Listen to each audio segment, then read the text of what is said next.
today we have with us Pradeep, Dr. Pradeep Johnson. So he currently works with Hindustan College in Coimbatore, and today he is with us to talk about eco-friendly process of friction stir welding.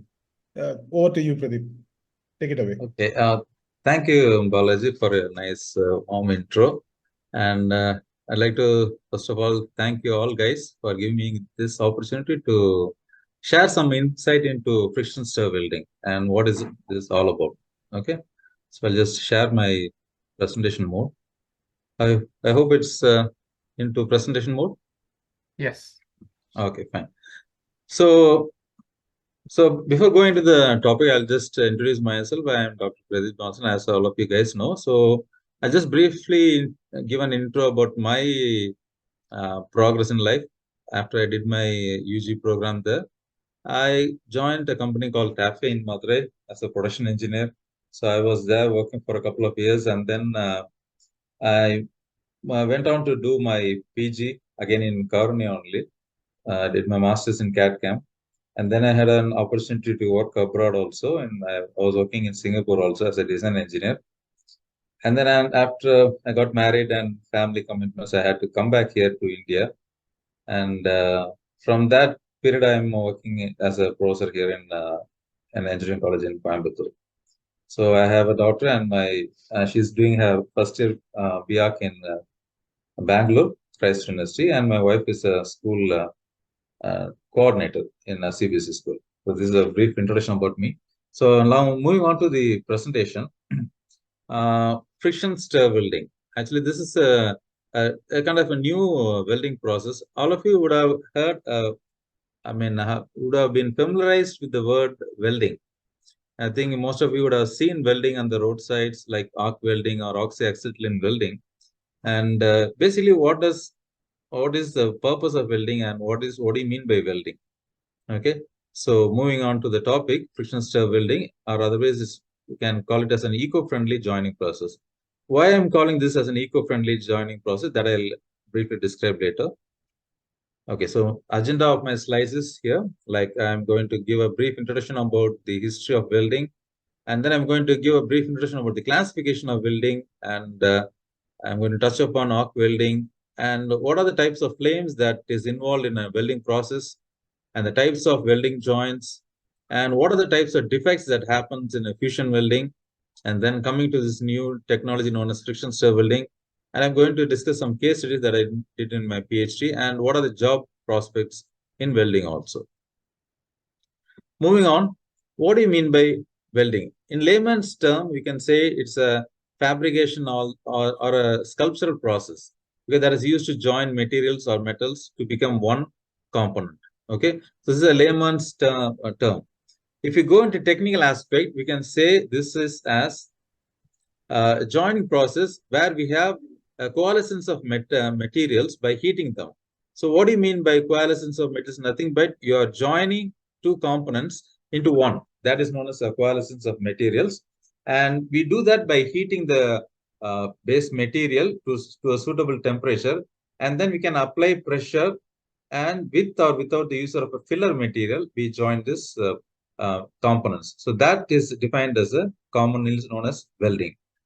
So another aspect of welding is it is used for making permanent joints. For examples, we have fasteners like screws and bolts. So those are all temporary joint components. Okay, we can remove anytime. But in a welding, it is a permanent joint. Only we can break and remove the components. So as you all would have been aware, it is widely used in different areas, like from automobiles to aircraft frames to railway wagons, machine frames. All the structural items, we use welding. Okay, so to briefly touch upon the history of welding, so we should be proud to say that welding was used in the construction of iron pillar in Delhi around 310 AD. Okay, so how it is done? So normally what the previous people said is they called forging as a welding process. So I think you would have been familiar with the word forging, where we heat a metal and then we apply pressure, and then using pressure we join that material. Okay, so that is known as forging. For example, blacksmiths, I think everyone would be familiar with blacksmiths. So what they do, Now, normally they heat the metal, okay, and then using a hammer or something, we shape the component into the required shape, okay. So that is known as forging. So previously, that forging process was termed as welding, okay, and later arc welding and oxy-acetylene welding came into being. Okay, so moving on to the history, actually, our electric arc welding was invented by a scientist called Vasily Petrov in the year 1802, and from there, a lot of sub welding process came, like carbon arc welding, AC current welding, resistance welding, oxy-acetylene welding, and out of all these, we normally use this arc welding, okay, and we also use gas welding. So that is a commonly used welding process. So again, continuing with the history of welding, World War I and World War II. Okay, this caused a major surge in the use of welding process. Okay, where countries were fighting against each other, and they wanted to develop new welding process, and also they wanted to have the military components at a fast rate. Okay, so during this period, a lot of welding new techniques came up, and also they developed a lot of welding process. Okay, so moving again into this definition, how it is done. Okay, so welding, how it is done. Okay, normally what we do is we melt the work pieces. Okay, the concept here is the work pieces we melt, okay, by applying a heat. Okay, and then we add a filler material. Okay, so why do you need to add a filler material? So from the term itself, it is used like for filling the mold. What happens is when you weld a component, when the weld pool, it will move on, right? So actually the required size, sometimes it may come down. So in order to fill the gap, we use the material called filler material, and that filler material should be the same material as the parent metal. Okay, so that is how it is done. So we weld the metal, and then we have a filler material, okay, and then we apply pressure to form a strong joint. Okay, so this is a general process of welding. Okay, so what are the process similar to welding? Okay, here I think you would have seen the words soldering and bracing. Again, this is somewhat similar to welding, but here what we do is, how it is different is, we don't melt the workpieces here. Okay, we have a low melting point material that is used to form a bond here. Okay, so that is the main difference here. In welding, we melt the workpieces, but here we don't melt the workpieces. We have a low melting point material that is used to fuse the materials together. For example, PCB boards and all. Okay, so moving on to the classification of welding. Okay, so as you can see from the slide, welding can be broadly classified into two categories. One is known as fusion welding. The other one is known as solid state welding. Okay, so under these two categories only, welding is broadly classified. So you can see how many types of welding are under each category. For example, fusion welding, we can start with gas welding. I think the most of you are familiar. Resistance welding, arc welding. A new type is electron beam and laser welding. Apart from that, we have a thermite welding that is used for joining railway tracks. Okay, so under each category, you can see you have oxyacetylene. Under gas welding, there are different types. Also for resistance welding, there are different types. And arc welding also, you can see their classifications. Moving on to the solid state welding, we have friction welding. Under this category only, I'm going to talk about friction stir welding. And we have ultrasonic welding, diffusion welding, explosive and forge welding. Okay, so this is the broadly classified categories of welding. Okay, so one more thing, like why it is known as fusion means because we melt the metals and then we join. That is why it is known as fusion welding. And in solid state welding, we don't melt the metal, but we apply pressure to join. So that is why it's known as what? Solid state welding. Okay, so coming to the fusion welding principles. So as I told earlier, fusion welding, we have the base metal. The base metal is melted, and to compensate the loss due to the molten flow, we add some filler metal that should be the same material of the base metal. Okay, and then we can apply the heat using various means like oxidation gas or electric arc, plasma, laser. Using all these types of welding, we can apply the heat. Okay, so what does an arc welding do? So this is one of the commonly used welding techniques around the world. Okay, and here, as you can see, we have an electrode. Okay, so that is connected to the these are some of the equipments in the arc welding process, where you can see a welding generator, and we have an electrode holder. Okay. Obviously, for protection, we have protective shield, gloves, and a chipping hammer and goggles. Okay. So you can see the layout here. This is the arc welding equipment, where you can see the work cable is connected to the parent material, and the other end, okay, is connected to the electrode holder. Okay. So there's a gap between the workpiece and the electrode, and that induces an arc. Okay, so this arc is used for melting the metal and joining the material. Okay, and in certain cases, what we can do is we supply some inert gases over the arc, so that there is no like atmospheric contaminations over that, and we get a pure weld. Okay, so this is the basic principle of an arc welding equipment. So what are the advantages and what are the limitations here? Arc welding, as you see, is a very simplified method, and it is a low-cost joining process, and it is also used for joining commercial metals here, and also it is a more easy way to join metals. Okay, and what is the disadvantages here? We have a lot of defects here, and it is not easily convenient for us disassembly. Okay, and also it needs high energy. Okay, so these are some of the limitations here. Okay, so when you talk about welding, we have to talk about the three characteristics of flames of welding that we normally endure. Okay, one is known as a carburizing flame, the other one is known as a neutral flame, and the third one is known as an oxidizing flame. Okay, so when in the case of an oxidizing welding, I think you guys know, like there are two cylinders here. One cylinder contains oxygen, the other one has an acetylene, and we mix these two mixtures, and then we ignite and we use this welding. I think this you would have seen in normal shops around. Okay, so what is the carburizing flame? Where we have acetylene content more, that type of flame is known as carburizing flame. And if you have equal proportions of oxygen and acetylene, then it is known as a neutral flame. And when we have the oxygen content more, that flame is known as an oxidizing flame. So these are different categories also of flames, and the temperature also varies. Like for a carburizing, we have 3000 degrees centigrade, and neutral flame we have around 3200 degrees centigrade, and for oxidizing we have above 3400 degrees centigrade.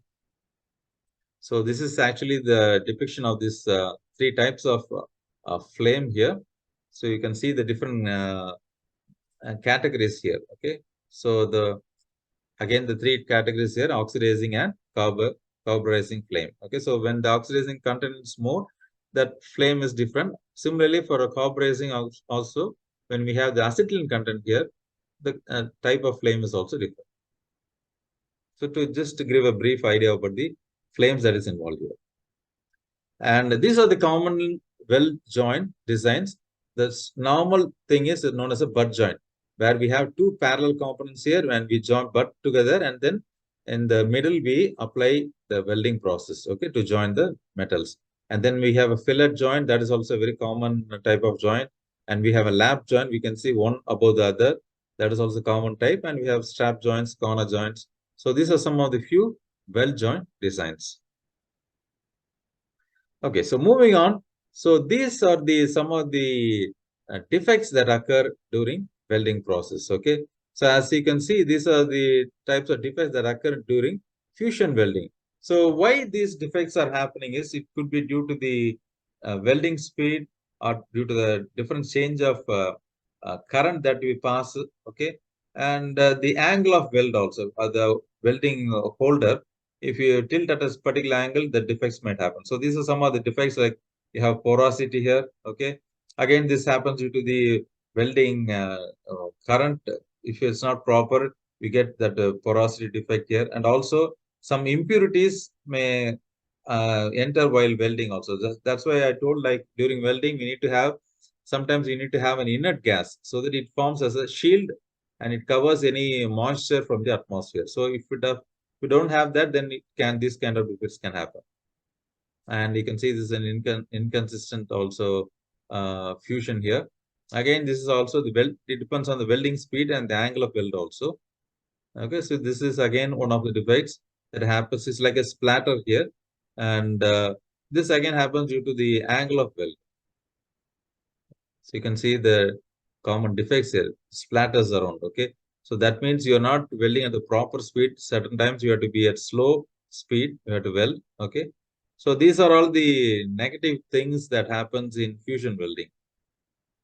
So you can see that one is an incomplete penetration, the other one is an excess penetration. That means the first one, the welding joint, it is not penetrated to the full level. Okay, so you don't have a complete penetration. That's why it's lagging here. And the second one is excess penetration. That means it's gone beyond the metal and is coming outside. Okay, so these are some of the defects that occurs in fusion welding. Okay, so what are the some limitations of fusion welding and why we need to have a new technology here? Okay, so one of the main reasons we need to have a new technology here in fusion welding, it is very difficult for us to join dissimilar metals. Okay, so say for example, I want to join titanium with aluminum. Okay, that is not possible in using a fusion welding because a lot of parameters are there. Okay, you need to have an proper electrode. You need to have a filler material. Filler material should be of the same material as a parent component.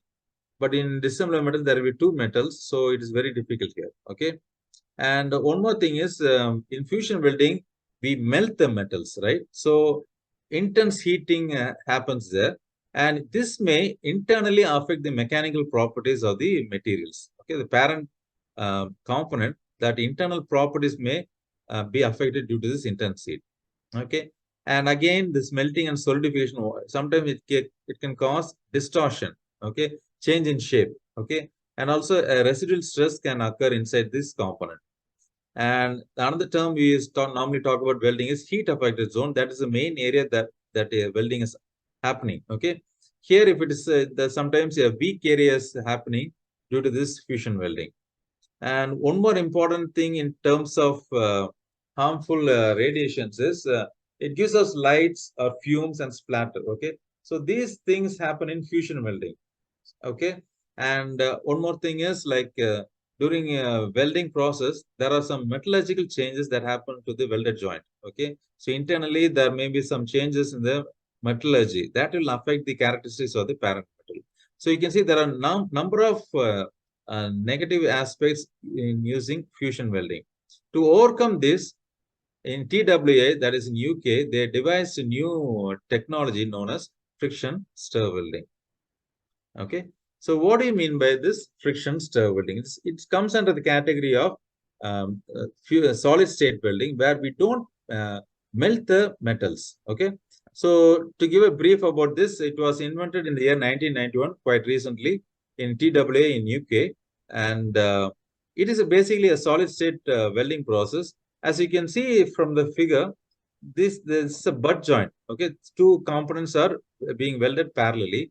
What is happening here is we clamp the two components together, and then we have a tool. Basically, we have a tool. Okay, and the tool pin is inserted inside the component at the center, and as it rotates inside the component, what will happen is there's a frictional force created between these two components. Okay, say for example, when it reaches around somewhat around 80% of the melting temperature of the base metal, we start moving the tool. Okay, and this plasticizes the metal, and then a strong bond is formed in the between. Okay, so this is a general process description about the friction stir welding. It has another name also. It is now also known as a green technology, because like fusion welding, we don't have any gases during this process. Okay, and also there are no toxic fumes. Okay, and moreover, this is also energy efficient and environmentally friendly, because we don't have fumes and all. Okay, so that's why compared to the conventional fusion welding, this offers a number of advantages. So this is a brief comparison between the two processes. For example, we normally call it as FSW, friction stir welding, versus fusion welding. So we can see we have improved mechanical properties. Why? Because we don't melt the metals. There is no metallurgical change inside the materials. Okay, so we have very solid, good bonding between these two metals, and we have reduced distortion. Okay, so there is no distortion effect here also, and also it is easy to melt or join dissimilar metals. Okay, and it also reduces the health hazard. And also, when compared to riveting, also there are a lot of benefits here. Like it has reduced pulse count, it has improved fracture performance, and we don't need any consumables here also. So these are all again benefits with compared to riveting process. Okay, so this schematic diagram, I think it will express the process clearly. So as you guys can see, these are the two plates here. Okay, so this left side is one plate, the other one is right side is another plate. So we have butt jointed these two plates. Okay, so important things to note here is you can see here there are some markings here A, B, C, and D. Okay, so A is nothing but the unaffected material where the heat doesn't play any role here. Okay, so I'll just again recap this process. As you can see, the tool is spinning on the top. Okay, and inside the the bottom of the tool we have a profile pin.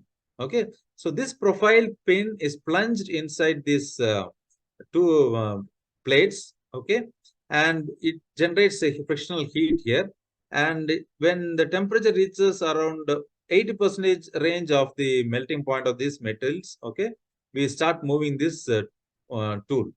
So that as the tool moves, what happens, it plasticizes the material, and then due to the applied pressure, it joins the two components. Okay, so this is the basic welding principle behind friction stir welding. And the important terms to be noted here is unaffected material is nothing but the place where no heat is affected, and B, second one is known as the heat affected zone. Okay, where due to this welding there are some heat generation at the sides. Okay, those areas known as what? Heat affected zone. And the core area is the C and D, where we have thermomechanical affected zone. That means some mechanical changes are taking place inside the material. And also D is known as a weld nugget, that is a base or the primary area where that's a part of the thermomechanical affected zone. So these are the areas that we normally classify inside a friction stir welding. Okay, so these are some of the traditional tool bits that we normally use for this friction stir welding. So as you can see, there are we consider basically you have a shoulder and a pin arrangement. So the threaded pin can be of different shapes based on your convenience. Okay, on application also. Again, these are some of the tool profiles.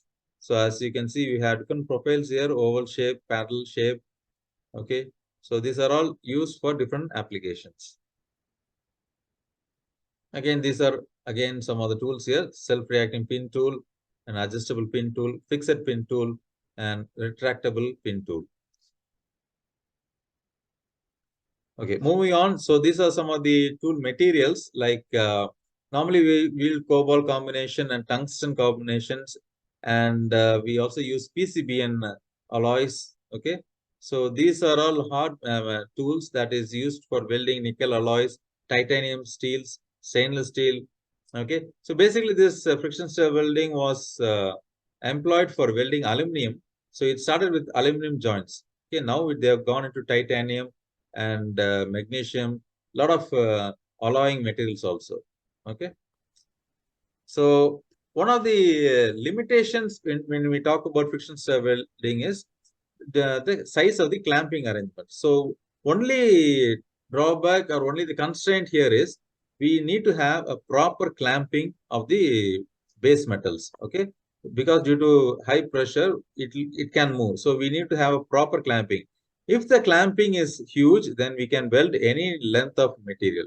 Okay, so that is one of the USP of this welding. Okay, so again, this is a schematic of the total process here. Okay, so you can see the right hand side. So this is actually the tool rotation, and then what happens? The tool, after a particular RPM, we plunge the tool inside this plates. Okay, the base metal. So we have to first fix upon the RPM, and then the plunge or the load that we have to give inside this tool. Otherwise, there can be some distortion and defects can occur. That I'll discuss in the case studies. Okay, so this is the principle here, and it plunges down at the center line, and then it moves on. Okay, so as it moves, what happens is the front side is known as the advancing side, and the back side is known as the retreating side. Okay, so it forms or it plasticizes the metal, And since it's already under pressure, it's clamped tightly. Okay, what happens is it solidifies and a very good joint is formed. And once it is done, what happens? We extract this tool. Only thing is, at the end of the process, we have an exit hole here. Okay, that is one of the things that occur here in FSW process. So I think this I've already shown in that figure. So these are the microstructure areas that we now discuss in friction stir welding. The first one is on an unaffected zone where no heat is playing any role here. And we have a heat affected zone. Okay. And the center part is the main area that we have thermomechanical affected zone where we have metallurgical changes due to the welding process. And we also have a weld nugget zone here. Okay, so this is an example of an orbital type of friction stir welding. So you can see not only normal flat plates and all, we can weld cylinders and all. So using friction stir welding, we have an orbital type of welding here also. So we can weld pipes and all. And this is an example of an friction stir welding. So you can see the length of the machine here. So that means length of plates can be welded at a single pass. Okay, so that is one of the examples here. Okay, so this is again what are the components that can be welded by friction stir welding? So as I was telling earlier, we can do a lot of dissimilar metals, right? So apart from dissimilar metals, we can weld ferrous alloys, aluminum alloys, titanium alloys, magnesium alloys, copper alloys, metal matrix, composite. Okay, so you can see what are the types of different components that can be welded using a friction stir welding process. Okay, and you can see also the alloying like aluminum, magnesium, we can alloy, copper, aluminum, steel, magnesium, steel, aluminum inconel. That's one of the latest one, and aluminum, titanium, inconel. So these are all the different materials that can be welded using friction stir welding, and this cannot be done using your normal fusion welding process. So some of the application area I'm listed. So I've just taken a few examples here, but there are a lot of examples here. But it is widely used in aerospace industries. Okay, so like they weld airframes, fuel tanks. Okay, alloy skins, wings. Okay, and not only that, in SpaceX they also welded the external tanks also. So that has been widely adapted in aerospace industries. And moving on to automotive, you have engine support, fuel tanks, sheet bodywork. Okay, so these are some of the areas in automotive industry where we use this friction stir welding, and we use in ship building also where we have large aluminum panels for ship hulls. Okay, and decks, and also for internal structures. So it's not only cost effective, and it's also time saving also. So this is also again used in shipbuilding industries. Moving on to the next industry, it is used in railways also. It is used for producing railway wagons, coachwork, like trams, bulk carrier tanks, okay, and also prefabricating of huge panels. One more example is for, they are used now for manufacturing inserts for nuclear fuel, okay. So this is one of the latest ones here. Okay, so what is the USP of this process? Okay, why do we need to have this process, like, or what is the cost benefit of using this process? So these are a few examples I have listed here. For example, the Boeing company that manufactures Delta 4 and Delta 2 rockets, using the friction stir welding, they achieved around 60% cost saving. Okay, can you imagine that they have achieved 60% of cost saving compared to the fusion welding? And not only that, their manufacturing time reduced from around 23 days to 6 days. So you can imagine the time saving here. Okay. And another one example I can talk here is about US Army cargo interface pallet known as a slipper. Okay. Here what they have done is they have reduced from 61% to only 19% of the total fabrication cost. Okay. So for example, the FS assumed that the total cost savings, okay, for using the FSW project is around $315 million for this single interface pallet. Okay, so you can see the volume of savings that we can do using this process. A few more examples here, like in shipyards, okay, like hydromarine aluminum, okay, they reported that shipyards using a prefabricated FSW panel, it has resulted in around 15% reduction, okay, in man-hour per ton rate. So there also they have increased, I mean, they benefit a lot using this technique. And another company, Gelstrand, okay, claims that they are using prefabricated FSW panels, okay, and it has reduced the production period from 10 to 6 months. And not only that, they have achieved a 40% increase in production capacity. So you can see the volume of uh, economic things that you can benefit using this process. Okay. Only thing is initially maybe the equipment can be expensive, but when you consider the overall cost per meter of the weld compared to the fusion welding, it is significantly lower than the fusion welding process. So this is one of the few examples that I have listed for the cost benefit using the friction stir welding process.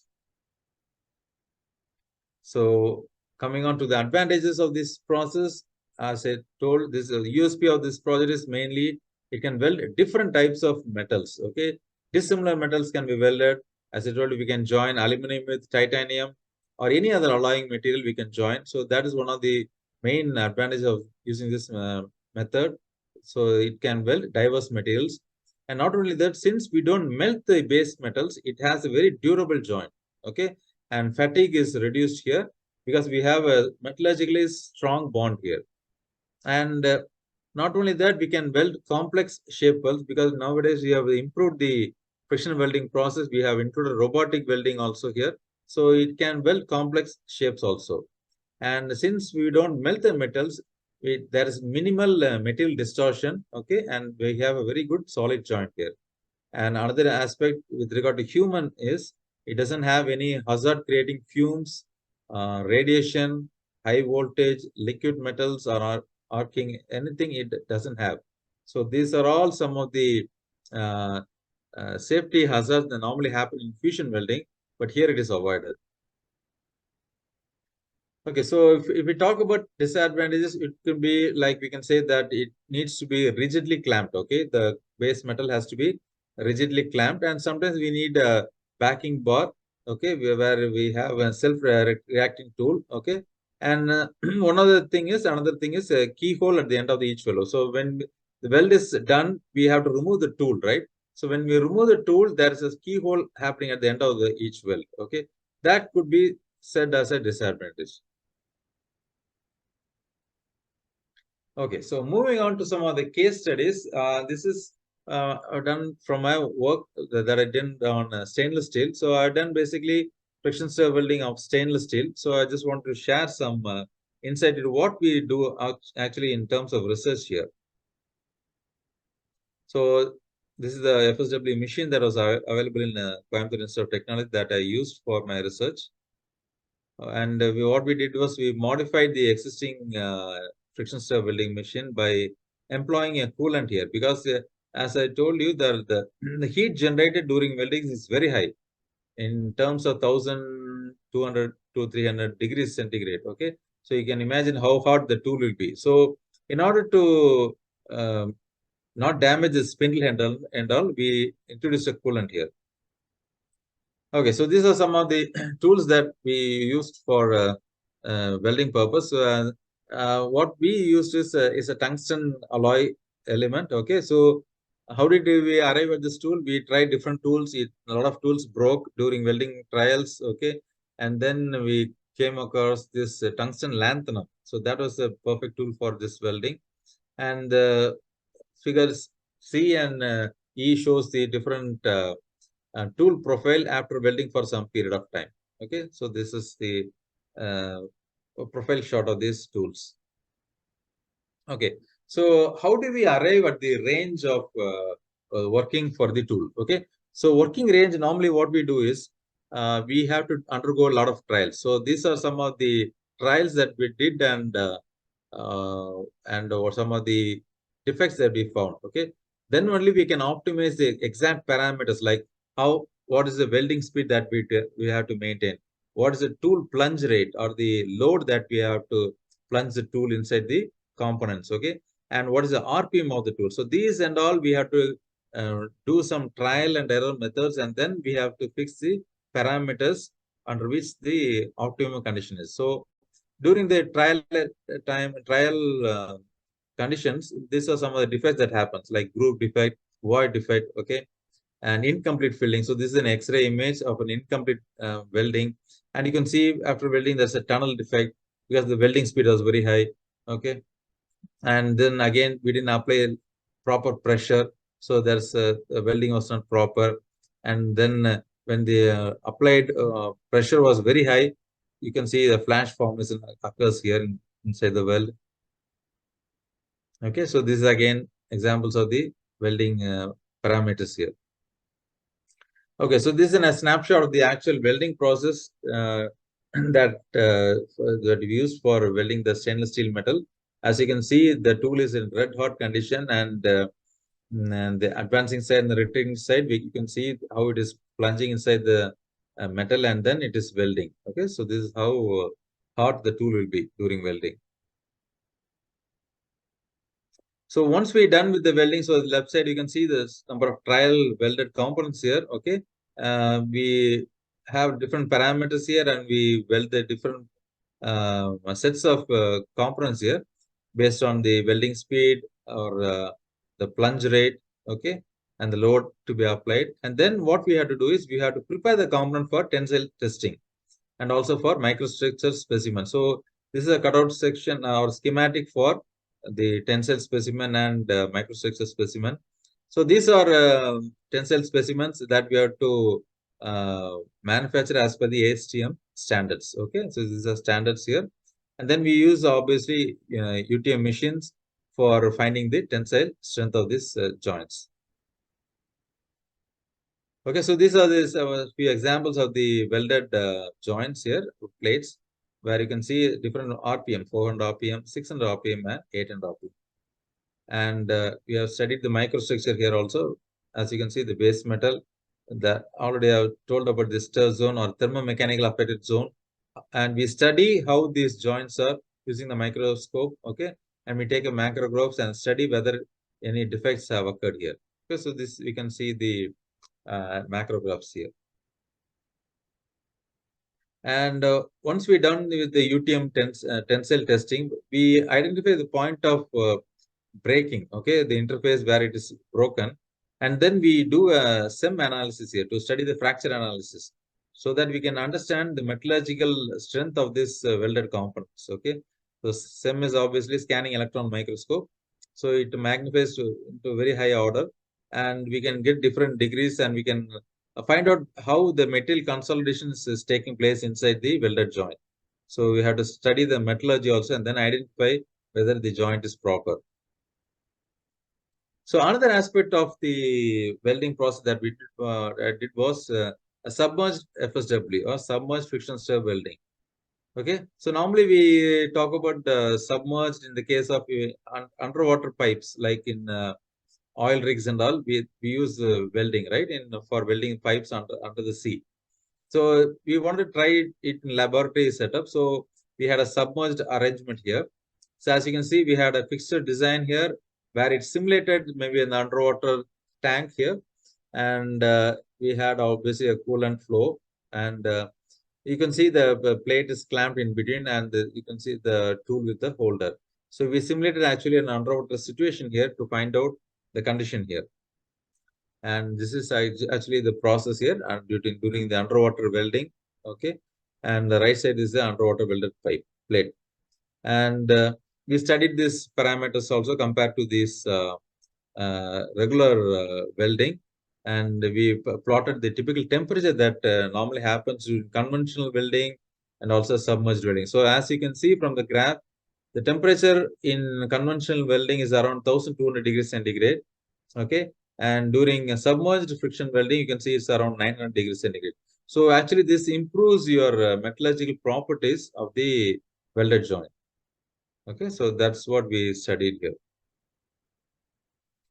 Okay, so to conclude, maybe I can say this friction stir welding as you can see, is an environmentally friendly manufacturing process. Okay, and further research is going on for uh, enabling the tool material properties. Okay, so tool material is one of the limitations here. Over a period of time, what happens? The tool actually loses its strength. Okay, so they are trying to manufacture new alloying tools where it can be weld long plates and all. Okay, so that is where the research is going on, and also right now they are welding titanium plates and all. So this is one area where they've done a lot of research here. Okay, so still is an ongoing process here, but commercially it is one of the viable alternative when compared to fusion welding.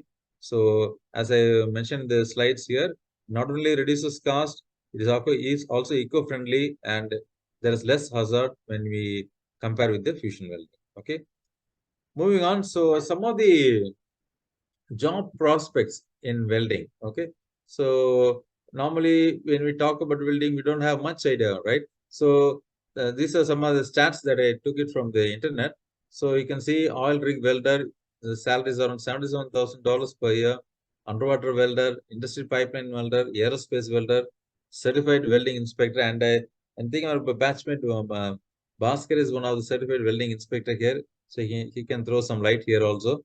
And nuclear industry welders, and we have certified welding supervisors and welding engineers. So these are some of the areas where we can work in welding. Okay, and to reach this area, actually there are a lot of certification courses. Okay, even in UK, TWA, the Welding Institute, they give a lot of certification courses in to be a certified welder. Okay, so you have to clear some exams, and then you have become a certified welding inspector, and you can supervise the wells. Okay, you can give approval. Okay, so that you get a lot of highly paid jobs. Okay, so these are some of the prospects in this area. Okay, so friends, I think I would have shared some insight about this eco-friendly process known as friction stir welding, and I hope I have given some input about the technology here.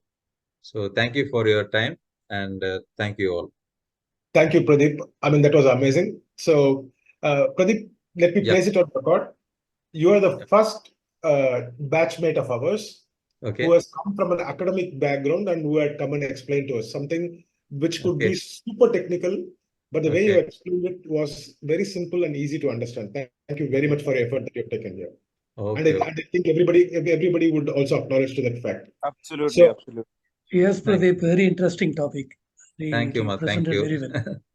And actually, Jacob Alexander is in advanced materials.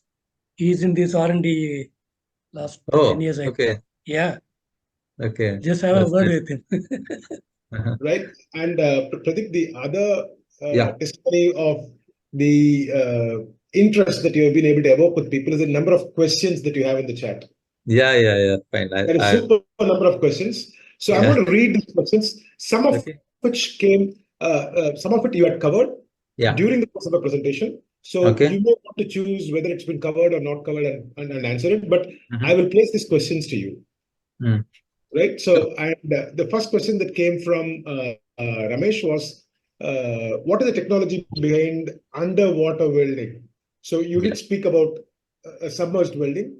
So is there something that you want to add? Because he says that I guess this is needed in case of oil.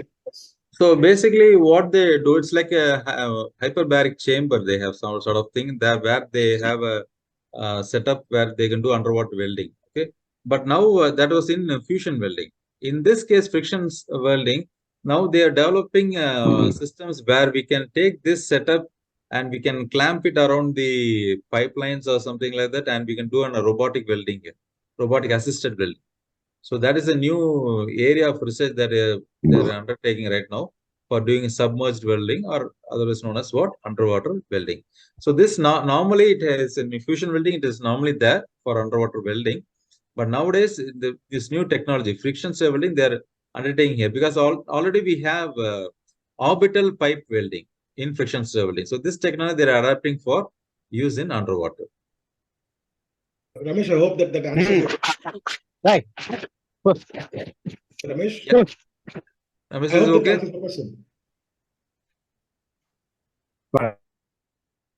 Hello? I can't hear Amish, but let's go to the next question. Yeah. So, Saravana Kumar has asked, how do you join dissimilar material by welding technology? I think Okay. that's the focus with which you have spoken about. So, Yeah. So I think I shared a slide, right? So I showed you the you types. explained in detail.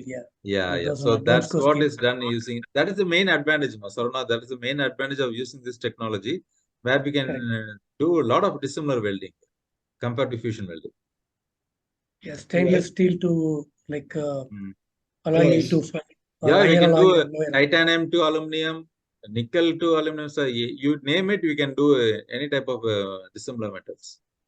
Okay. So there's a question and from the James. Titanium, like how do they weld titanium jewelry, like necklace? How do they join?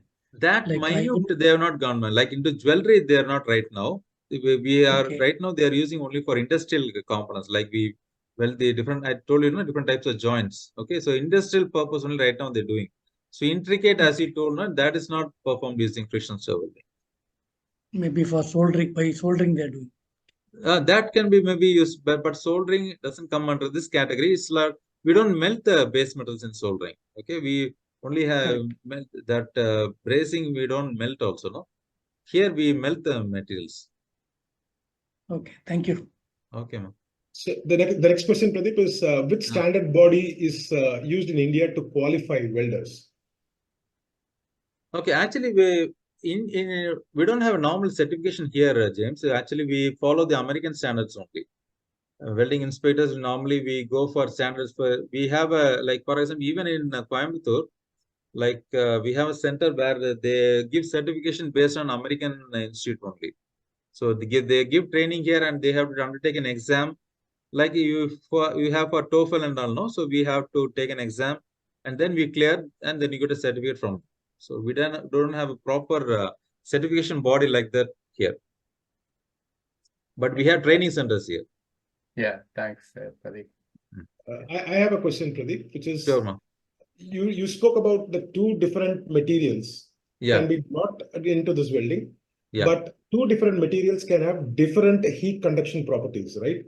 Correct. So, and you have said that you bring both these materials to 80 degrees centigrade before you start. Go on. So how do you bring two different properties together? Okay, so the thing is, what I mentioned, 80 actually it's not 80 degrees, it's 80% of the melting temperature. Oh, sorry if I said it wrong. Okay, so it is actually, if a metal has 100%, then I'm heating that metal to around 80% of the melting temperature. So that is done by, actually, as it is, when you apply some frictional force between the metals, obviously what happens due to friction, the metal forms some plasticizing. It has a property called plasticizing. Okay, so when the two metals become plasticized, okay, we can see that. Okay, visually we can see that the metal is become plasticizing, and then we apply the pressure and then move the two.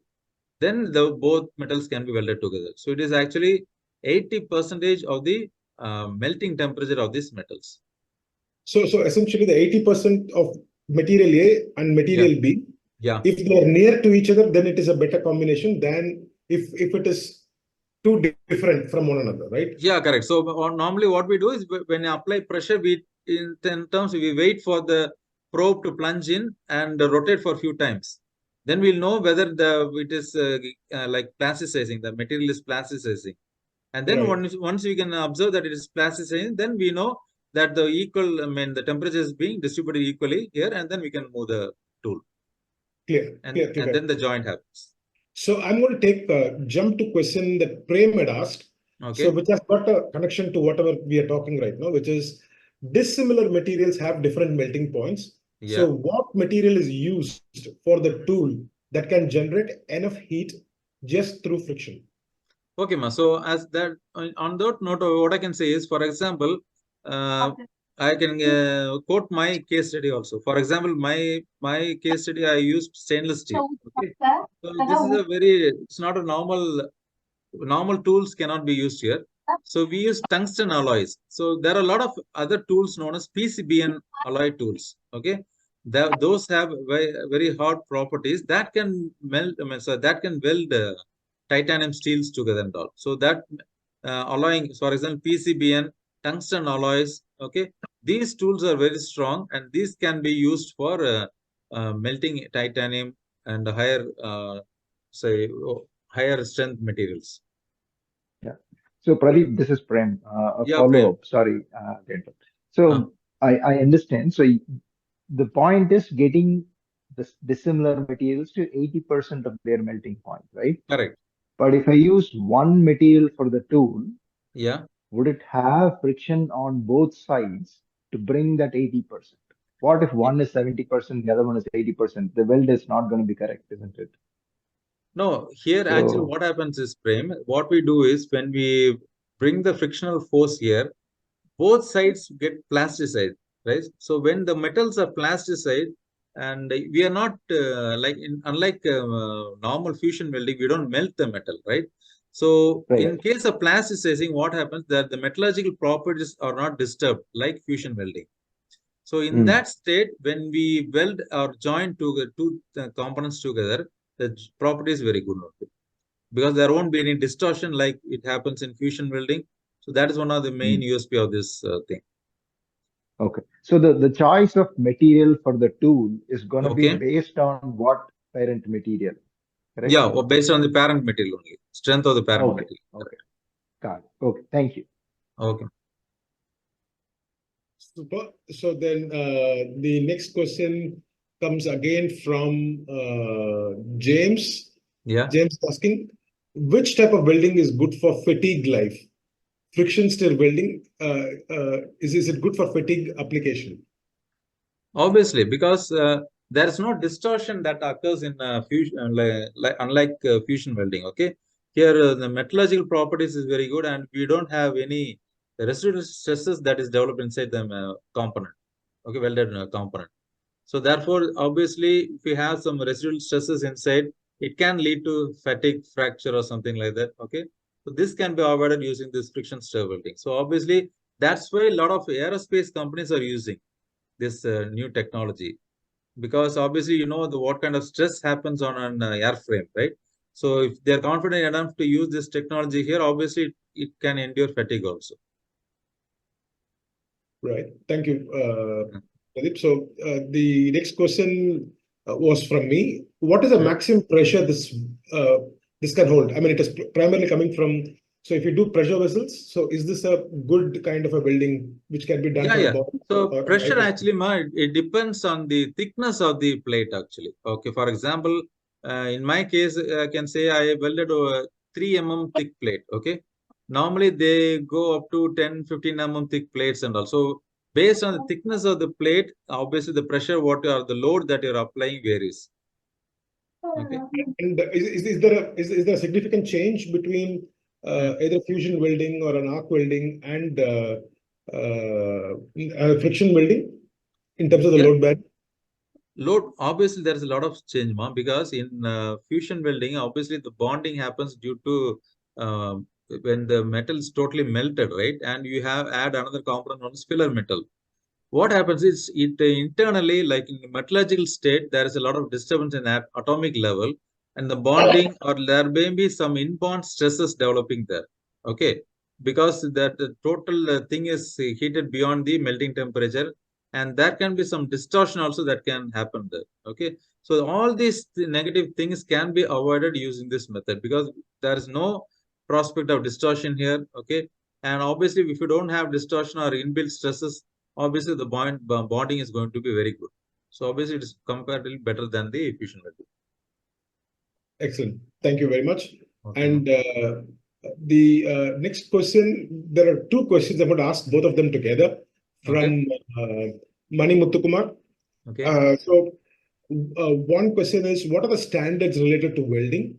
Okay. Are they different for different industry? Second question is, is there any software that is used for welding simulation? Yeah. Okay. Fine. So actually, can you repeat the first question, Balaji? What was the first one? What are the standards relating to welding? Are they different for different industries? So you spoke about aviation, oil and gas. There are multiple. No.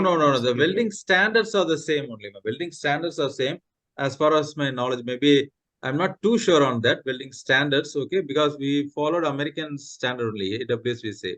So that is a common, like we have ISO and all. I think as far as that terms, it's common only. Yeah, it differs little bit between like oil and gas and nuclear industry and all. Could be, because I'm not that much sure on those areas. Maybe, as you told, based on the application, it might differ also. Yeah, because the very application common areas standard everyone calls, like ASME 9 is a very common standard. Correct. So based on application, obviously it might differ, as James was telling. And the second part I can touch, because one of my work in thesis also was a simulation part in welding. So that was done in using ANSYS software. Okay, so we have a simulation tool called ANSYS. I think some of you will be familiar with that. ANSYS APDL, we can do a coding there, and we can simulate the temperature distribution using a tool simulation. We can do that. And also another simulation tool is there, Abacus. We also can simulate this friction stir welding here. And one more tool is there, Hypermesh. So all these three tools, I think we can do simulation where we can, in fact, the simulation work that I've done, it was almost matching my actual experimental work. The temperature range, what I got was, I want to study the temperature distribution. So it was around, in real time, it was around 1200 degrees centigrade. And in simulation, I got more than 1100 degrees centigrade. So it was a little bit, few percentage error, but it was matching that. So yes, we can do simulation using tools like ANSYS, Abacus, and Hypermesh. Right. So this is my last question that I have asked. Okay. So you spoke about cost saving as a very key factor when it comes to friction welding. Now, the question that I'm asking is, what factors contribute to cost saving? Is it efficiency increase, or is it minimal losses, or is it the amount of time saved? Because all of them can contribute to cost saving, right? So what you said is all of these factors also matters, and the last one matters a lot. Okay, the amount of time that you do for the welding. So that was some of the examples that I showed earlier. They have reduced the time, for example, from how many 16 to 20 days to they have reduced to nearly 50%. So you can see the volume of time reduced using this friction stir welding process. So that is some of the stats that I already shown, right? Yeah. So where they get a 40% increase in the welding output. Okay, so basically it is like you are saving a lot of time. Okay, we don't need any bigger special equipments and all, and obviously a lot of other factors also play a role, like economic aspects, hazards and all.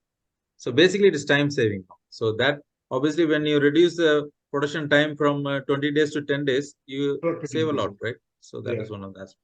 Right. And next question is from Prem.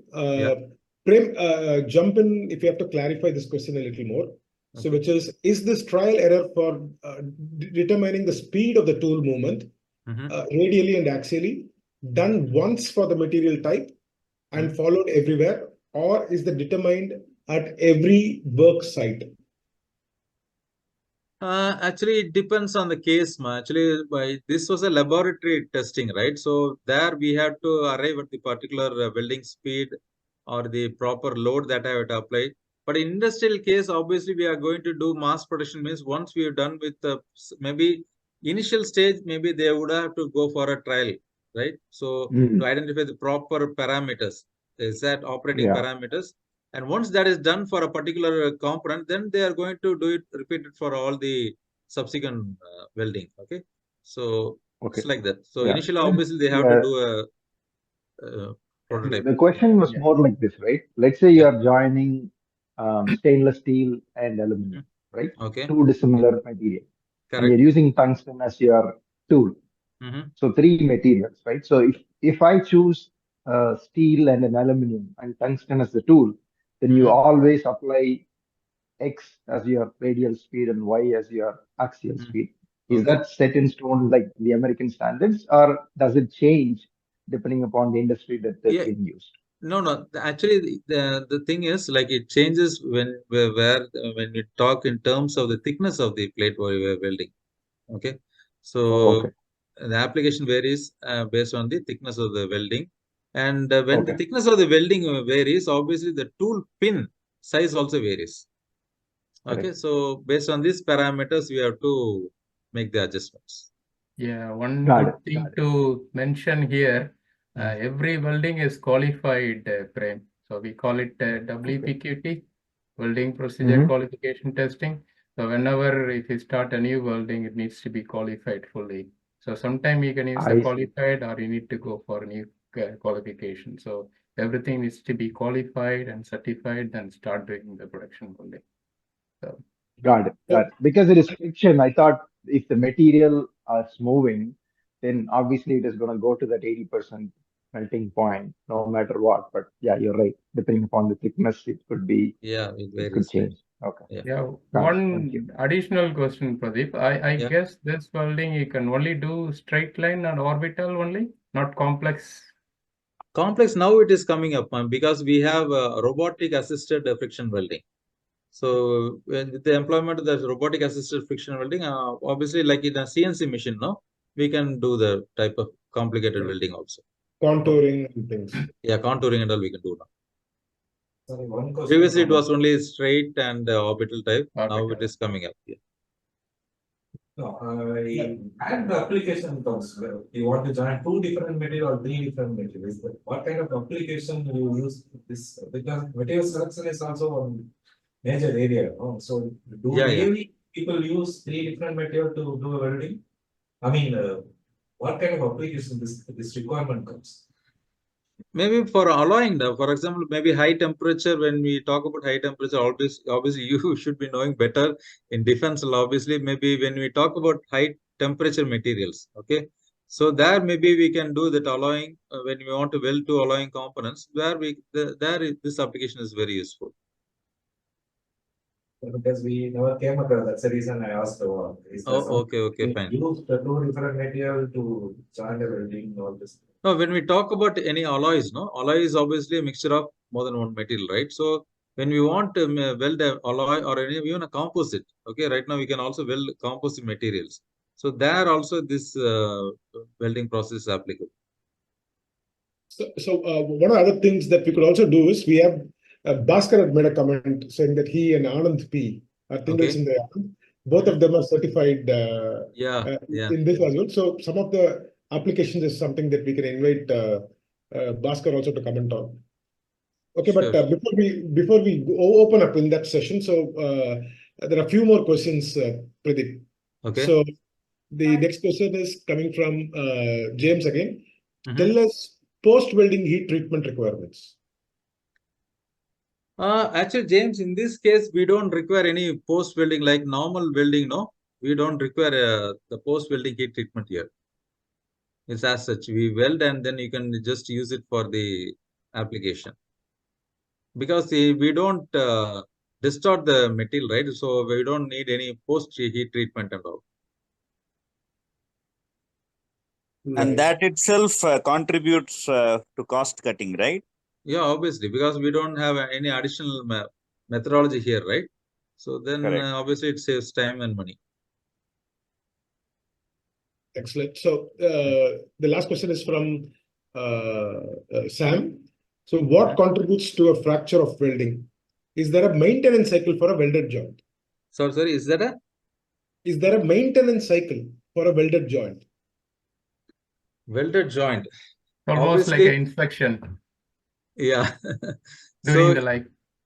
Correct. It's like a fatigue when actually it happens like over a period of time. Obviously, Balaji, with any machine over a period of time, what happens?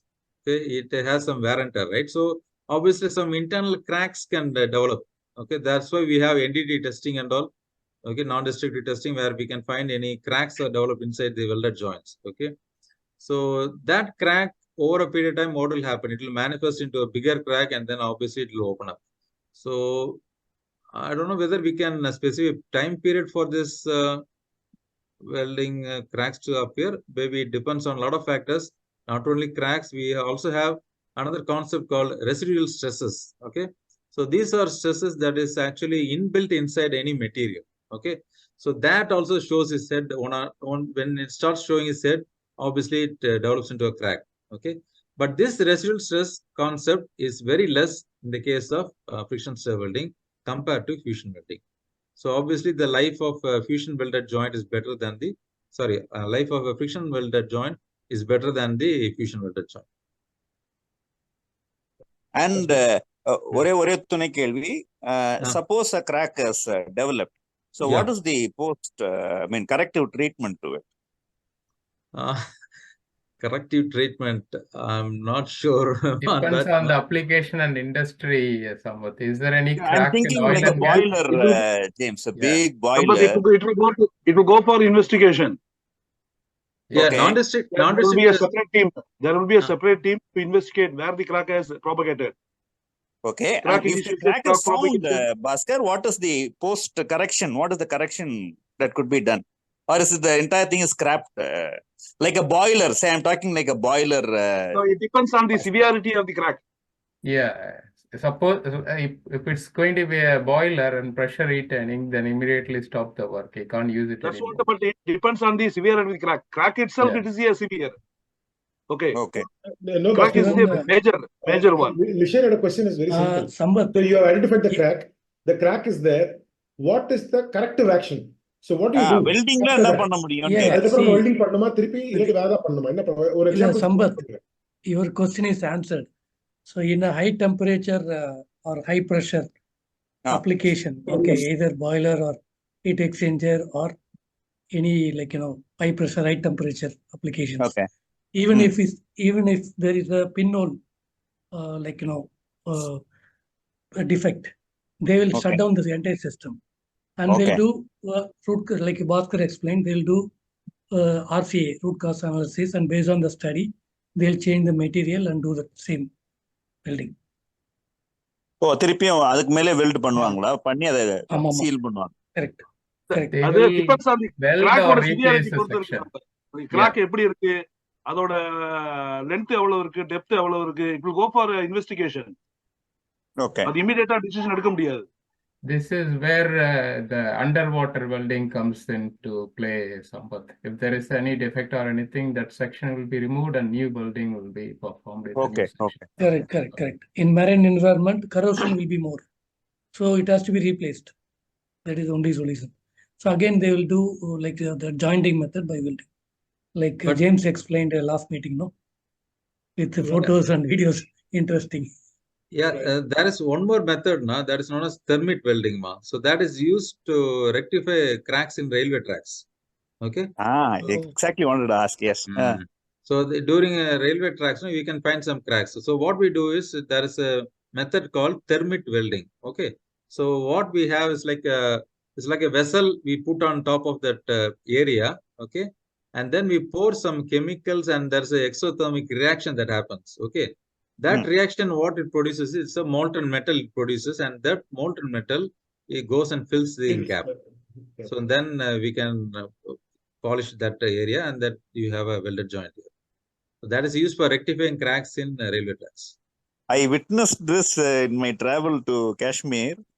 ரொம்ப நேரம் ஒரு வெளியில நிறுத்தி போட்டாங்க ட்ரெயினை, and this thing was happening. It was like a huge fire. ஆமா, ஒரு furnace மாதிரி இருக்கும். அது many மாதிரி red hot crucible actually.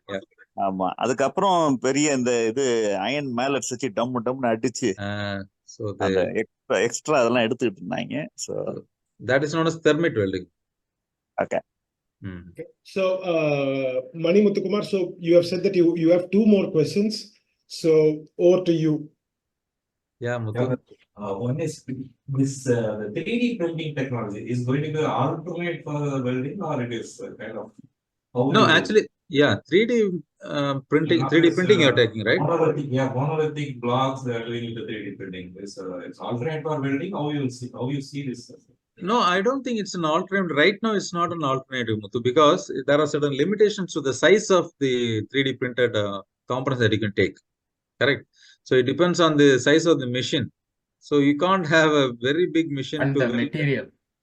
Sorry, material you're asking or size? No, on the material also, you can't use all material in the 3D. Yeah. One more thing is we can't use all the materials that we normally employ here. Right now, only I think they are into the metal 3D printed object components, right? So that is one limitation, and also the size. So these are the basic limitations in 3D printing. Yeah, second question on the, you told about robotic welding. Yeah. How they will monitor it? What kind of camera? Obviously, you need to have some camera to look into how it is happening, correct? Yeah. Do you have any idea on that? What cameras will be used? Because whenever I see welding locally, whatever I see locally, they put some Polaroid glass or something and look into that, correct? Okay. So what kind of cameras will be used with the robotic welding? Cameras, I'm not sure, because it is basically similar cameras to used, first of all, I don't know. Yeah, he's asking for monitoring the welding. Yeah, monitoring. Okay. Now monitoring is like similarly what we do for robotic assisted spot welding. We do in automobiles, where we do robotic assisted welding using KUKA robots and all. Similar to that, we have this methodology also. So I think they should be having some sensors there to monitor the different parameters here. Hey Muthu, thermal cameras could also come in handy. If you know what the melting point is, then you can figure out if it is going to the 80% or not, and if the weld is proper. So you could have visual inspection with the regular cameras and thermal for ensuring that the melting point is achieved. No, when welding is happening, is completely a smoke or spark will be coming out, no? So thermal camera, smoke will all be not right? Your thermal cameras will only look at the temperature received at the material, right? Parent material. Yeah. Smoke will not be an issue. But we don't have smoke in this process now. We don't have that smoke and all. I think he's talking about general welding, Pradeep. Yeah. Okay. That much I know. Yeah, I think this using robotics and welding is going to be more and more useful replacing human, because precision. Yeah, precision, and you can't use a welder for a longer time. You'll get fatigue and problem and health issues and everything. So it's a good thing. So that brings out really good session, Pradeep. Yeah, thank you, Thank you for your time. Quite interesting. And I think what is interesting, Pradeep, is you made a slightly complicated topic into something very interesting and very easy to understand. So I think the clarity with which you explained was very, very good. Really, very good. Thank you very much. Thank you. And team, before we open up for the common discussion Pongaling session, so I just have an announcement. So next month for March, so we have Ranjit, who's currently with the ICICI Bank. He has been working for the last 20 years with ICICI Bank. He's going to be talking about credit appraisals in the banking industry. So it essentially talks about how does a bank appraise a credit requirement that's coming from a customer, either in terms of buying an equipment or buying a house, or it can be even insurance. How do they do the credit appraisal, the credit worthiness of an individual or an organization or an equipment that somebody is buying is something that he's specialized in. So he's going to be talking to us on credit appraisal. So, and that's coming from banking. So he's getting prepared for it. So it will be on the 16th.